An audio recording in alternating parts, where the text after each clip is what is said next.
Donald Trump's proposed Board of Peace is being presented as a bold diplomatic innovation, but the structure, intent, and implications of the body point to something far more dangerous.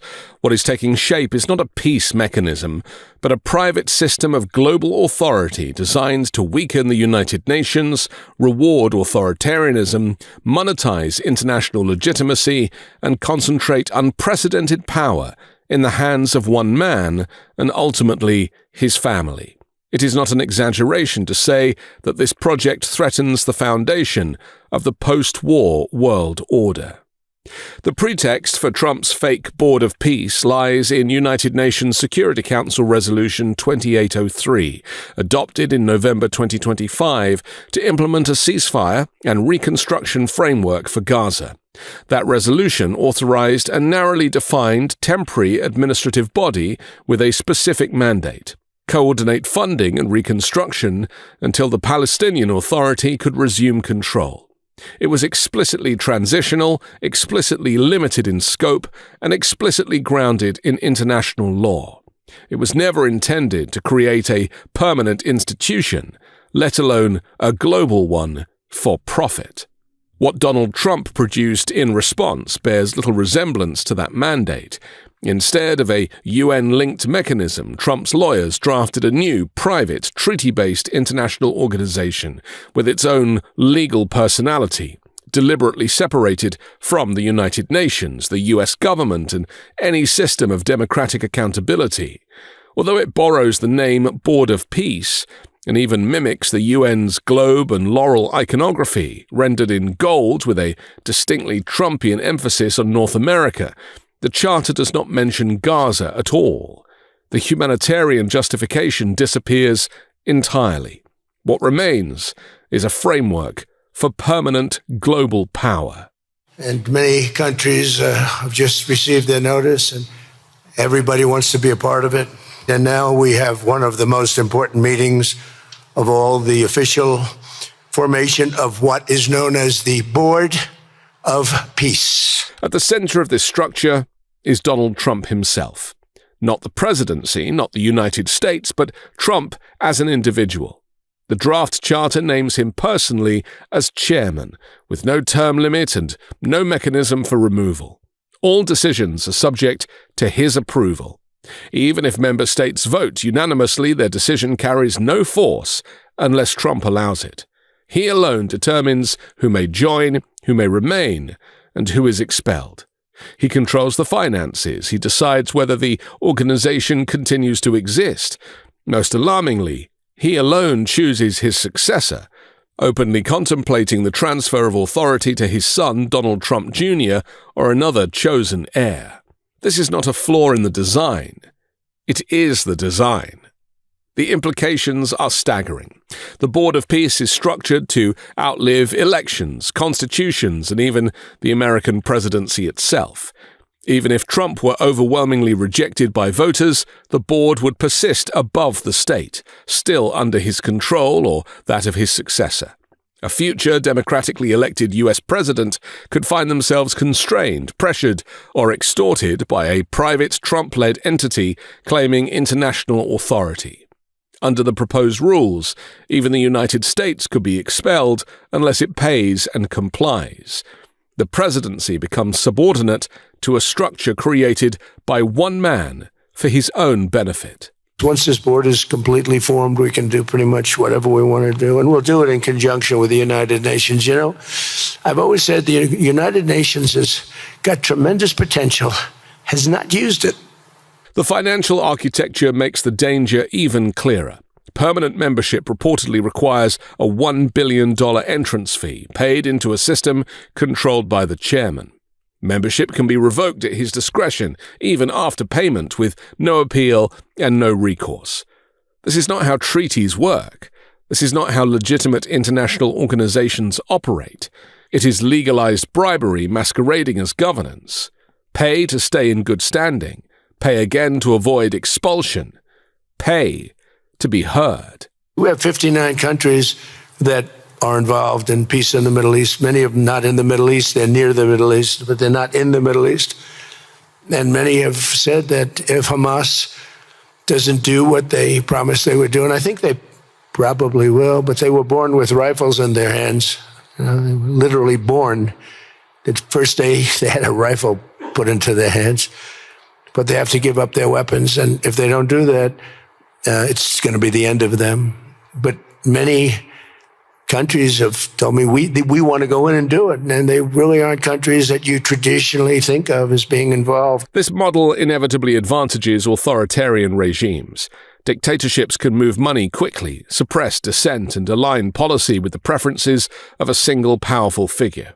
Democracies cannot. Parliamentary approval, judicial review, transparency laws, and public accountability become liabilities in a loyalty-based system.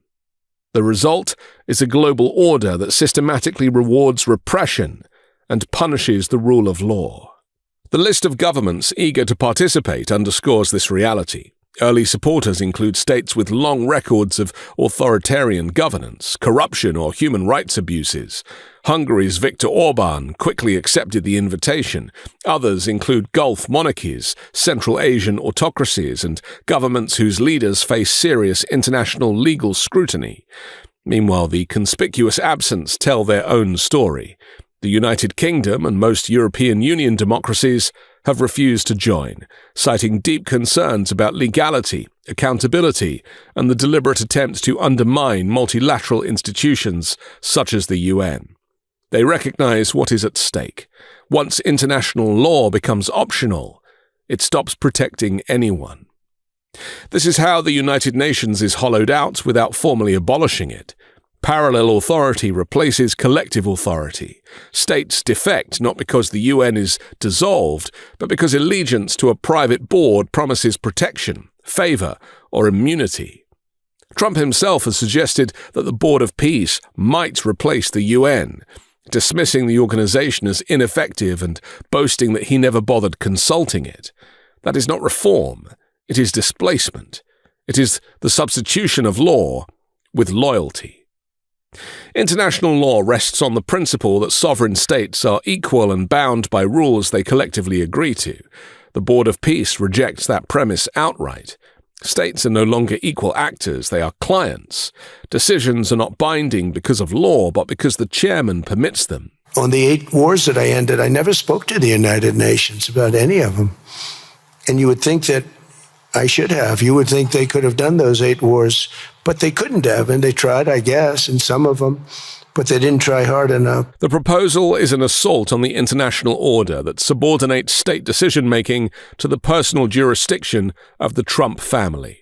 Something very, very unique for the world. It's for the world. This isn't United States. This is for the world. The danger extends beyond institutions to norms. The Board of Peace normalizes the idea that power need not be accountable to voters, that wealth can replace legitimacy, that hereditary succession is acceptable if dressed up as stability. Together we are in a position to have an incredible chance. I don't even call it a chance. I think it's going to happen.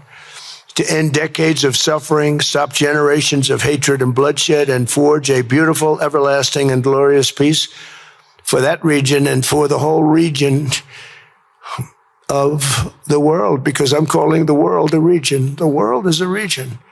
We're going to have peace in the world. And boy, would that be a great legacy for all of us. Everybody in this room is a star, or you wouldn't be here. There's a reason that you're here, and you're all stars. You're the biggest people, the most important people in the world, most powerful people in the world. Trump repeatedly uses authoritarian language, joking and then half-joking about dictatorship.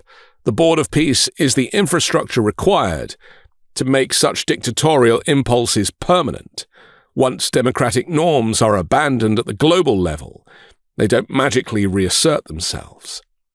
For Palestinians, whose suffering was the supposed justification for this entire exercise, the consequences are grim.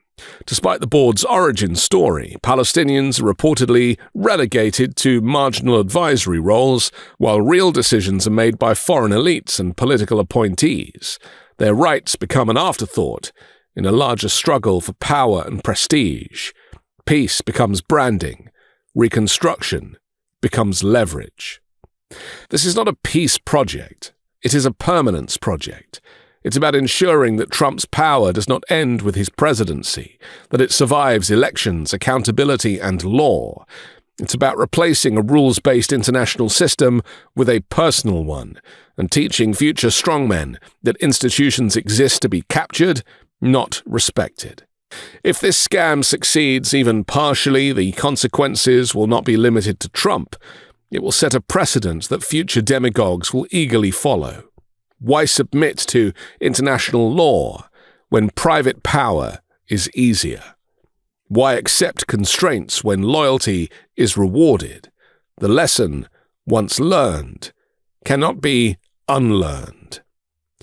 That is why democracies are alarmed. That is why scholars are sounding the alarm. This is why this can't be dismissed as another Trump provocation or ego project. The Board of Peace is a direct threat to democratic governance worldwide. It replaces rules with rulers, law with inheritance, and peace with payment. If allowed to stand, it will not bring the proposed stability or peace. It will accelerate the collapse of the very system designed to prevent global chaos. I'm Anthony Davis. You can find me on the 5-Minute News YouTube channel and podcast, on Wednesdays co-hosting Uncovered, and on Sunday on The Weekend Show with MeidasTouch. Love this video? Support independent media and unlock exclusive content, ad-free videos, and custom emojis by becoming a paid member of our YouTube channel today. You can also gift memberships to others. Let's keep growing together.